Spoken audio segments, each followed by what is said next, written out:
वज़ीर आला देवेंद्र फडणवीस की ज़ेर सदारत प्याज पैदा करने वाले किसानों के मसाइल पर आज एक अहम मीटिंग हुई, जिसमें डिप्टी सीएम सुनेत्रा अजित पवार और काबीना के दीगर वुज़रा ने शिरकत की।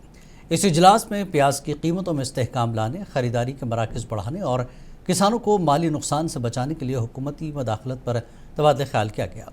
वुज़रा ने किसानों को फौरी रिलीफ देने के लिए बरामदी पॉलिसियों और बराह रास्त इमदाद फराहम करने के लिए मुख्तलिफ मनसूबों पर भी गौर किया गया।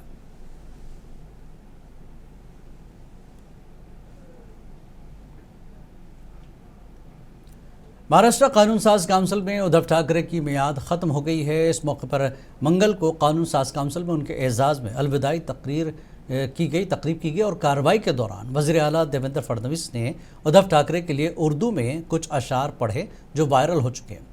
आपको बता दें कि महाराष्ट्र जहां ज़बान को लेकर कई तसादुम देखे गए, आज कानून साज काउंसिल में उर्दू शायरी में शेर पढ़े गए। आप भी सुनिए चीफ मिनिस्टर फडणवीस की ये उर्दू शायरी।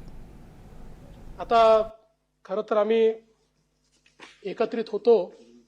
आता 19ला काय झालं, जे काय झालं, आम्ही वेगवेगळे झालो आणि म्हणून मला केवळ एक शेर या ठिकाणी ऐकवायची इच्छा आहे। साजिश की सौगात पकड़कर बैठ गए, अनचाहे हालात पकड़कर बैठ गए। साजिश की सौगात पकड़कर बैठ गए, अनचाहे हालात पकड़कर बैठ गए। जिनको मेरा हाथ पकड़कर चलना था, हैरत है वो बात पकड़कर बैठ गए।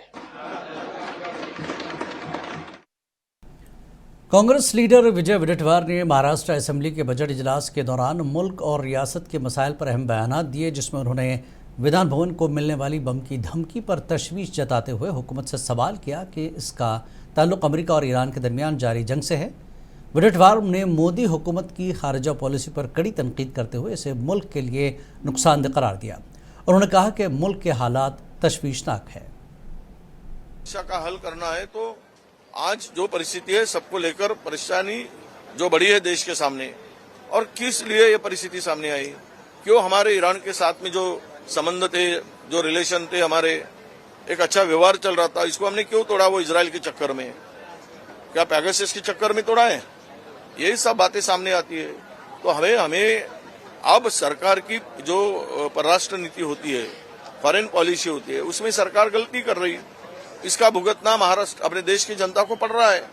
अब इससे कैसे संवरना? छुपा क्यों रखे थे? सब बोल रहे थे, पहले महाराष्ट्र की सरकार भी बोल रही थी, केंद्र की सरकार भी बोल रही थी कि कोई पैनिक होने की जरूरत नहीं है, हमारे पास में सफिशिएंट स्टॉक है, वो एलपीजी गैस हो या ऑयल की परिस्थिति हो। आज जो परिस्थिति आई है ये वार के बाद, इसके लिए जिम्मेदार तो सरकार है ना। ये परिस्थिति क्यों आई, हमारे रिलेशन क्यों खराब हुए? अब ये बोलते हैं कि कल प्राइम मिनिस्टर ने ईरान से बात की, ऐसी बातें चल रही थी। ईरान ने साफ मना किया, हमारे से कोई बात नहीं हुई। तो देश के जनता को गुमराह क्यों करते हो आप?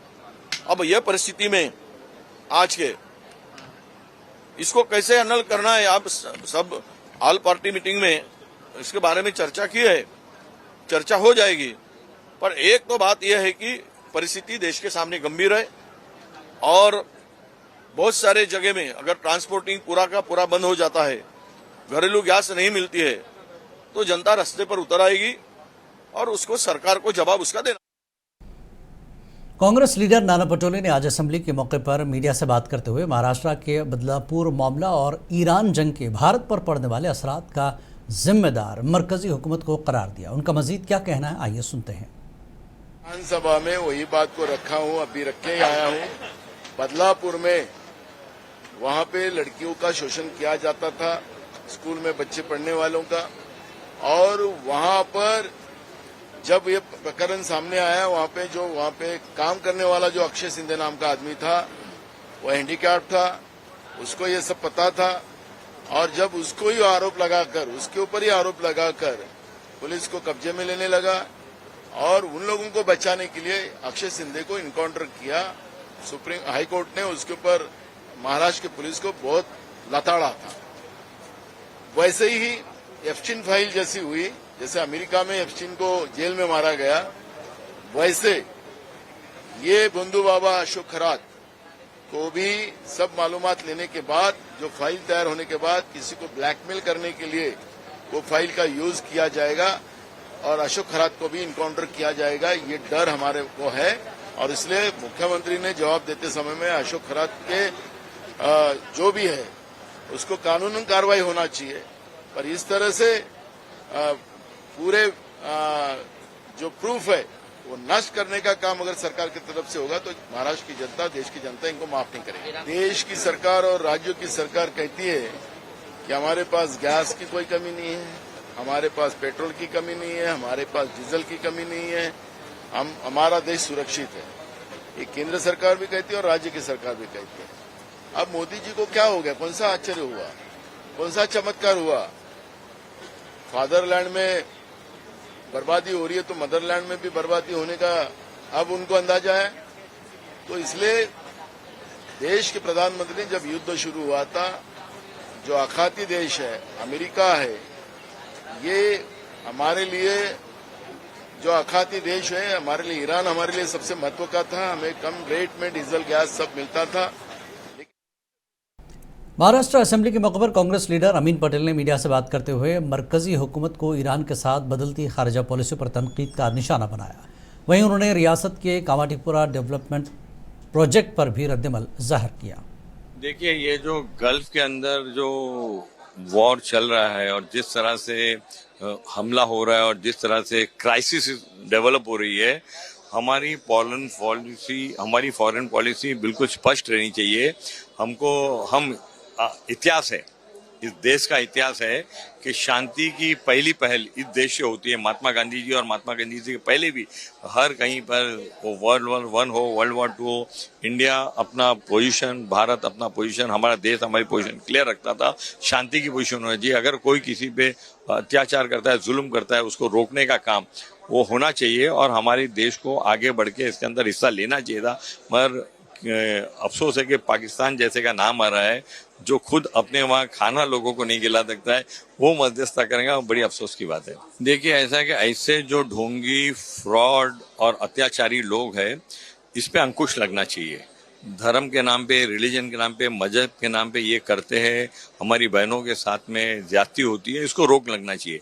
आज इतने सालों से ये वहाँ पर एक्टिव थे, कार्यरत थे और हजारों लोग वहाँ आते जाते रहे होंगे, तो डिपार्टमेंट ने इसके ऊपर नजर रखनी चाहिए कि, और ये पहला मसला नहीं है, ये पहला वाकया हमारे सामने है। इस देश में इससे पहले भी ऐसे वाकये सामने आए। तो जो लोग मजहब के नाम पे, धर्म के नाम पे, रिलीजन के नाम पे लोगों को बुला के ठग के उन पे अत्याचार करते, उन पे बहुत पहले अंकुश लग जाना चाहिए था। इतनी प्रॉपर्टी कैसे बन गई, इतने लोगों के बीच में इतना फ्रॉड कैसे हो गया, तो ये कहीं न कहीं कमियां नजर आ रही है।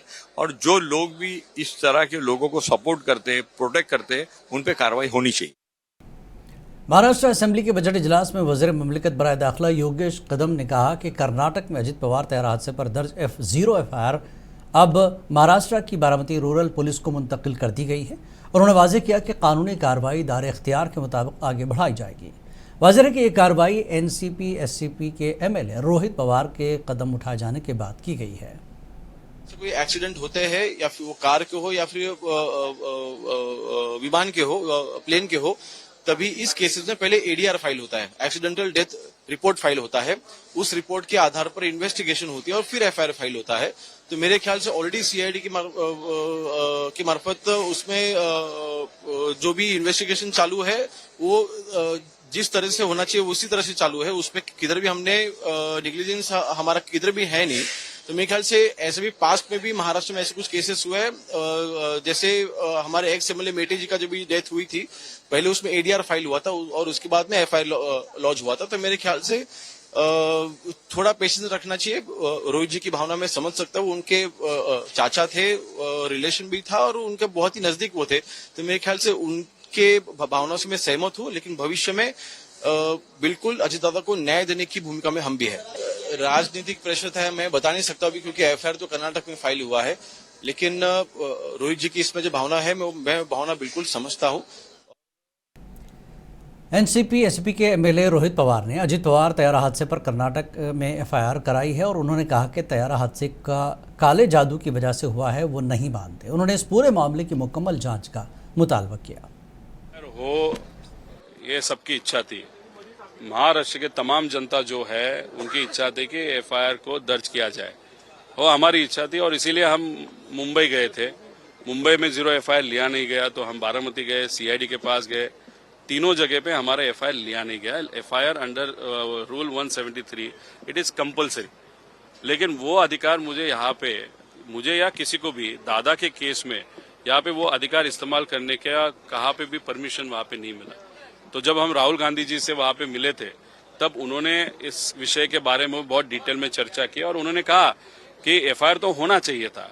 तो उन्होंने एक बहुत सुंदर वहाँ पे एक स्टेटमेंट दिया था। उन्होंने कहा कि वहाँ पे अगर अन्याय हो रहा है तो जिस राज्य में न्याय दिया जा सकता है उस राज्य में आप क्यों नहीं जाते। उन्होंने किसी राज्य का वहाँ पे नाम नहीं लिया था। तो हमने इस स्टेटमेंट के बारे में बहुत सोचने के बाद एक गवई साहब का जो एक इंसिडेंस हुआ था, उनके ऊपर किसी ने शूज फेंके थे, तो शूज फेंकने के बाद महाराष्ट्र में बहुत बड़ा आंदोलन वहां पे हुआ था। लोगों ने यहाँ पे 0 एफआईआर शू फेंकने वाले पे करने की कोशिश की थी। महाराष्ट्र में अलाउ नहीं हुआ था, लेकिन कहाँ पे अलाउ हुआ था तो कर्नाटका में हुआ था। इसीलिए उस विषय को ध्यान में रखते हुए वहां पे न्याय मिल सकता है, इसलिए मैं खुद वहां पे गया था। वहां पे मेरा एफआईआर लिया, अभी वो ट्रांसफर भी वहां पे हुआ है। डीजीपी महाराष्ट्र उनके यहाँ पे वो फाइल आई है, एफआईआर आया है, अभी वो बारामती जाएगा और इसके बाद जो भी इन्वेस्टिगेशन वहां पे किया जाएगा उस एफआईआर के बेसिस पे ही करना पड़ेगा। काली जादू के कारण एक्सीडेंट हुआ ये मैं नहीं मानता, क्योंकि मेरे काली जादू पे विश्वास नहीं है। लेकिन उसके पीछे इंटेंट क्या होता है, जैसे कि लोग कहते हैं कि वहां पे कोई डॉल रखी जाती है, उस पर खून डाला जाता है,